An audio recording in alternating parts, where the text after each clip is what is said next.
Welcome back. Quick 1-minute video how to change out your furnace filter and installing it correctly. Direction flow. There's your furnace filter right in there. There's my replacement right here.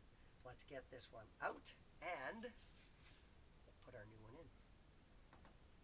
Now some furnaces have a little flap that you'll open to access your filter. There's your size on the side, 16 by 25 by 1. Airflow direction. Take a look.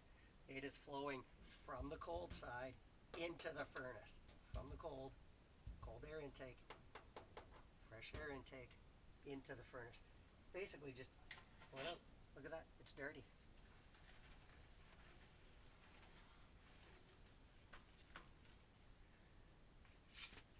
There's the dirty one. There's the clean one. So we're going to get rid of that one.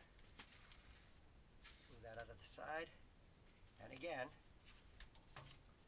oops, pardon me. There's your direction flow. Just cut your arrow.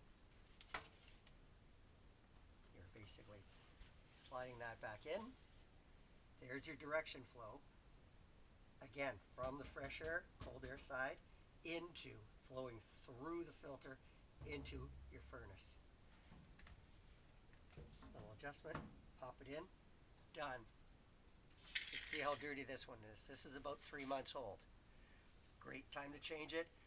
Temperatures are going real cold tonight. If you have any questions or comments on this, please leave them. 1-minute job.